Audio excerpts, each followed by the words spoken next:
Imeshuka aya katika sura Al-Anfal ambayo nitaelezea kwa muktasari. Aya imeeleza ya kwamba hakika ya wake zenu pamoja na watoto wenu ni fitna kwenu nyinyi. Msipowalea katika njia nzuri na kuwapa maadili, mtakuwa mumefeli mbele ya Mwenyezi Mungu. Na sote tunafahamu moto wa Jahannam utawahusu wote waliofeli mbele ya Mwenyezi Mungu. Wewe kama baba, basi una jukumu la kuimarisha familia yako, swala, funga na yote aliyopendekeza Mwenyezi Mungu. Nawahusia sana ndugu zangu kuzikinga nafsi zetu kutokana na moto ambao kuni zake ni watu na mawe.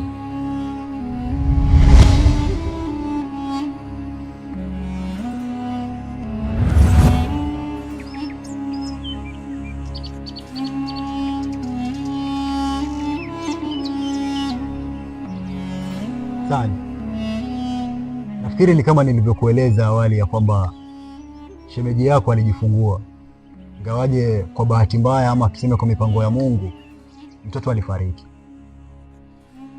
Na katika hizi siku chache za mwezi mtukufu zilizobakia, shemeji yako anakuja kuimalizia Ramadhani hapa kwake nyumbani. Kwa hiyo hii inamaanisha ya kwamba hatutaweza kushikamana tena kama ilivyo sasa hivi na siku kadhaa hapo nyuma, kwa sababu ya uhaba wa nafasi hapa nyumbani. Hata hivyo, mimi nataka nikuhakikishia kwamba tutazidi kushirikiana kama ilivyo na tutasaidiana palipo na uwezo wa kila mmoja kumsaidia mwingine. Mimi nimekusikia na nimekuelewa kila nukta uliyoiongea, lakini pia nikushukuru kakaangu na rafiki yangu wa karibu pia. Mimi sina cha kukulipa, lakini nina imani ipo siku na mimi nitakuja kujirudisha fadhila. Wala usiwe na wasiwasi, kwa sababu kulingana na Qur'ani na mafundisho ya Bwana Mtume Muhammad sallallahu alaihi wasallam ni kwamba katika vitu vilivyo bora ambavyo unaweza kutoa kama zawadi, basi dua ni bora zaidi. Kwa hiyo maombi tu ndugu yangu yanatosha. Basi Mungu akuzidishie baraka na aufanye moyo wako uzidi kuwa na imani kama ulivyo. Amin ya Rabbi. Basi mimi nitakuacha niwahi sokoni kule ili nisiwakere wateja wangu wa nazi, maana wengi wao hupenda kuandaa iftari mapema. Sawa, wewe wahi sokoni, hata na mimi ninajishauri hapa nikamuone mama, afu niangalie dira itanielekeza wapi. Sawa, mimi nikutakia kheri ndugu yangu. Nawe pia. Sawa, utaangalia mlango basi. Sawa.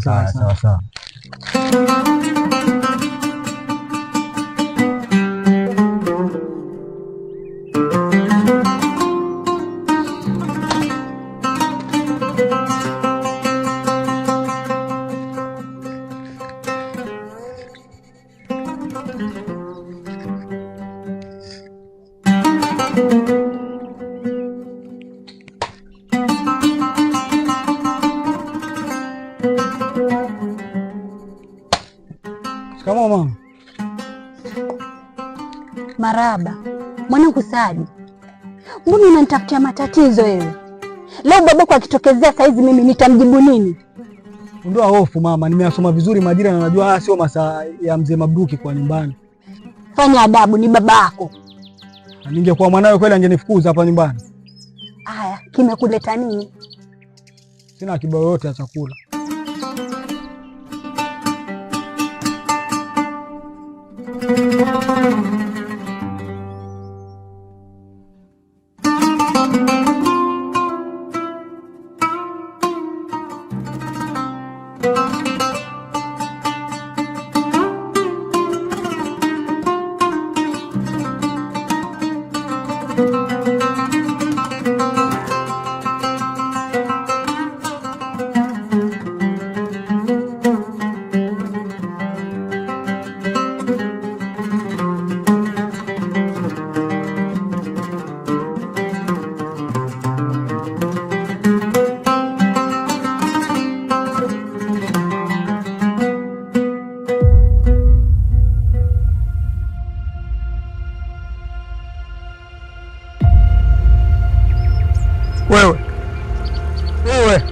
Wewe Sabi, sio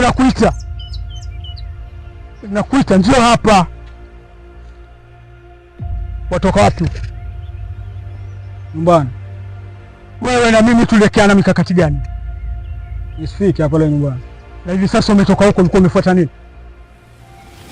Sikiliza mzee, mimi maagizo yako nilishakubali, na usifikiri natamani kurudi pale nyumbani.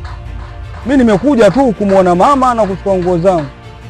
Hebu nipe mfuko, nipe mfuko. Jeuri tu kambe wanyapesa kumbavu sana. Hiki si chakula hiki. Chakula hiki, sikiliza. Hiki chakula mimi ninanunulia watu wanaofunga na kuswali. Kisio wewe ulikengeuka sheria za Mwenyezi Mungu. Ufunga ufunge, uswali uswali. Haya ni maisha uliochagua wewe. Kwa hiyo uende hiyo dunia ikufunze. Kumbavu. Na usirudi tena kule. Jinga.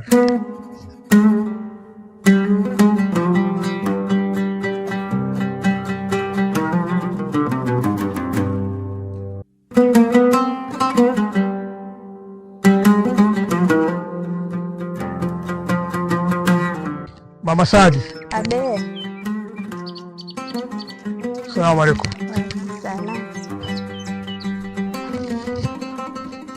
Mbona kambe una wasiwasi, kambe hauna raha, umepoteza nini? Uko sawa? Wewe uko sawa?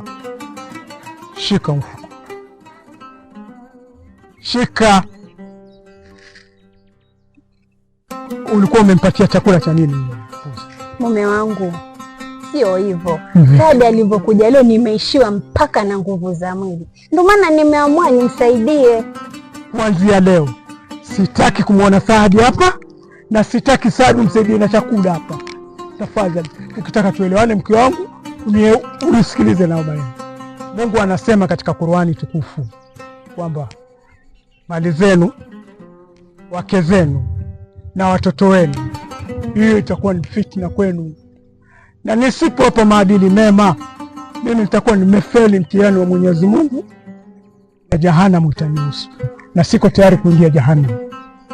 Na wewe pia umenisikia? Nimekusikia mnao. Niletee kiti nikae.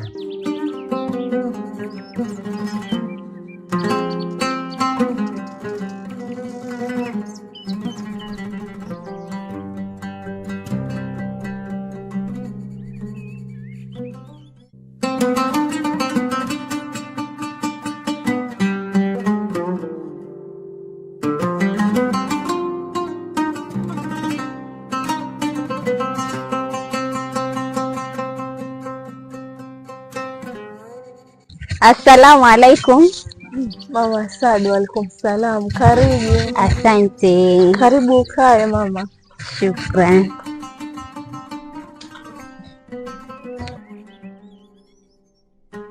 Vipi, ulijifungua salama? Alhamdulillah, ila mtoto alipita. Poleni wanangu, hiyo yote ni mipango ya Mungu. Mimi naomba muwe na subra. Inshallah Mungu atawapatia mtoto mwingine, ile haikuwa riziki. Amin mama. Vipi, Mwadi nimemkuta? Hapana. Mume wangu amerokea sokoni kwenda kununua bidhaa zake za biashara.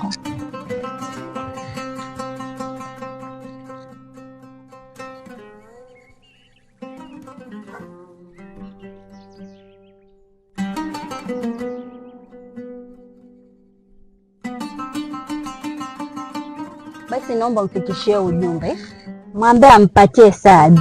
Sawa mama, usiwe na wasiwasi, zitamfikia. Haya, mimi si mkaaji. Muwe na wakati mwema. Karibu, wakati mwema mama. Haya, karibu sana, usisahau kupitia basi wenzako tupo. sawa ma. Haya.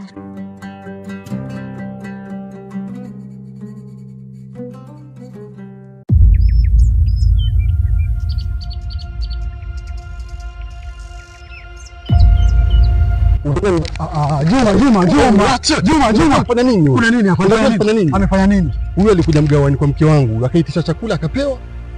Alipomaliza chakula akamtolea panga mke wangu akumpatia pesa zake. Achana mimi mazamani. Juma, taratibu. Anadai pesa ngapi huyu bwana? Wewe shilingi 200.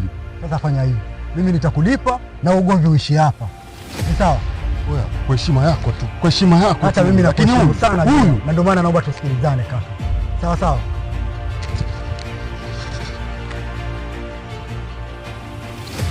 Nitaongea na Saadi atarekebisha. Sawa sawa.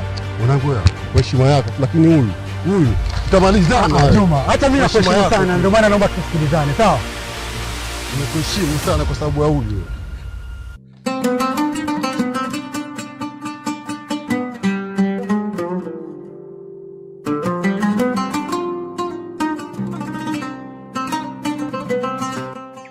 Jamani, wageni tuwaingie, wenyeji mwatoka. Sio hivyo. Za wapi saa hizi mke wangu?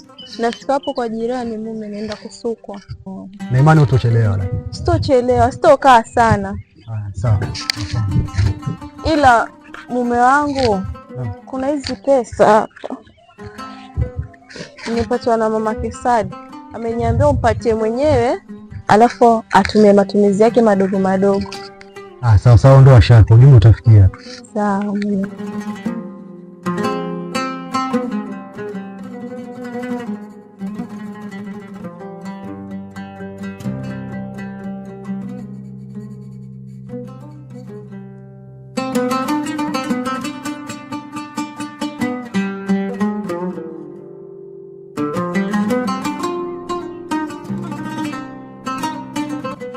Kaka, naomba unisamehe kwa kukuhusisha kwenye vurumai ambalo hukulitarajia,